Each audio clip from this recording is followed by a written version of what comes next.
this is an information-packed session. I mean, it's got so many tips and tricks and useful information. I think you'll really find it useful and valuable to you if you are trying to control costs in AWS, in Azure, or even some of the other cloud providers that we don't specifically mention.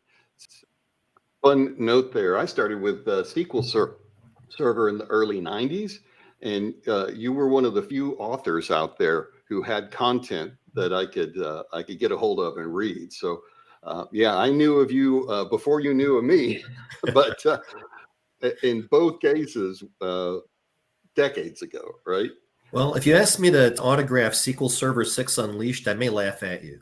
We have a packed agenda today. We created 5 umbrella categories of ways that you can help control costs in the cloud. However, under each of these categories, we have lots of little discrete tips and tricks and points to make as well. And so the first thing we thought we would do is kick off with a review of what it takes to have a successful cloud migration, okay? There are certain well-known factors that if you do them properly, you have a much higher probability of success. It doesn't guarantee it, but you have a much higher probability. And conversely, if you skip many of these steps, then you dramatically raise the possibility of having issues and having problems, and maybe experiencing the worst of all worlds, which is to repatriate what you have deployed to the cloud and pulling it back on premises. So Pete, if you don't mind, why don't you take us through some of the success and failure factors that we've learned over time about cloud migrations for databases? Yeah, I think that this is good. I'm going to kind of set up the rest of what Kevin talked about. And I'm not sure that what I'm going to share with you should be a surprise to you, but we've got some data here. You know, the first bullet here is 82% of IT pros say executive leadership doesn't get cloud computing, right? They're really not clear on what the goals are, and they really don't understand what the costs are. And which leads me to the next thing, the idea about repatriation. There's lots of statistics. One of them that we have is 80% of companies have repatriated workloads from public cloud in the last 2 years. There's a lot of hope of what can be delivered through cloud, but if it's not done well, there's issues. And there's been a lot of people going backwards. Matter of fact, it's funny, the true benefits of cloud computing are things like increased efficiency, security, data storage, flexibility, scalability. All of the true benefits. In a lot of cases, that's why people were repatriating, because they were getting just the opposite, because they weren't doing things well.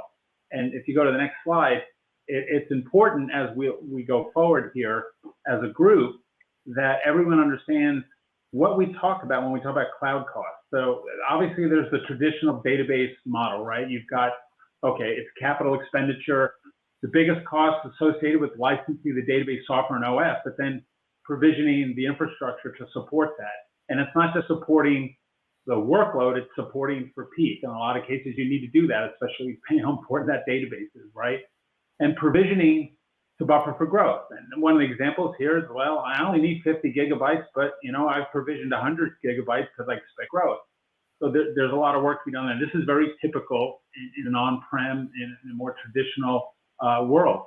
Now, from a cloud perspective, it's OpEx, right? It's a subscription. I'm paying a monthly fee. And there's flexibility in provision. That's one of the benefits, right? So I'm automatically going to scale if I need more resources, and I can expect to pay as I consume CPU, memory, you know, your IOs, storage. But then there's some other surprise costs like data egress. When I'm taking data that I brought in, I'm moving it across cloud regions. Disaster recovery, high availability. This is a couple of examples of things that have turned around and been like, oh my goodness, look at all of a sudden what my bill looks like at the end of the month. So to really do this well, I'm going to pass it back to Kevin. What he's going to do, he's going to start you down the path of what is healthy database migration or cost for the cloud. So Kevin, why don't you take it back? Right on. And one of the things I'll point out there too about the difference between CapEx and OpEx in the previous slide when we were talking about executive management, with capital expenditures, that means that you release a procurement, a request for information to vendors.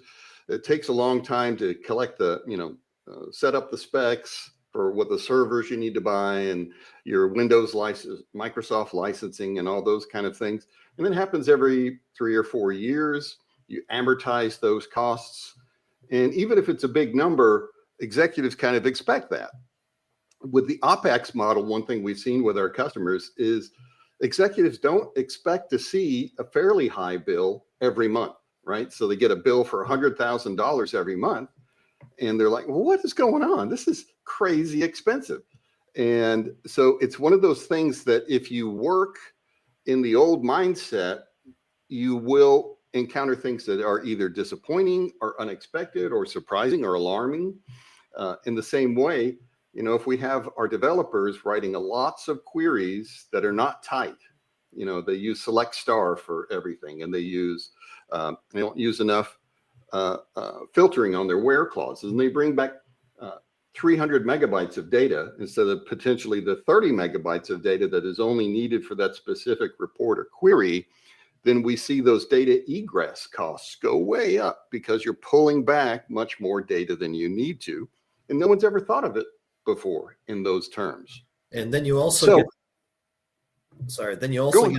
get the C-level solution, which is throw resources at a problem, right? So when you start getting those egress issues, you scale up, at which point you go from 100,000 a month to 120 or 130. Then you fix the problem. Then you realize that your vendor may not let you scale back. Right.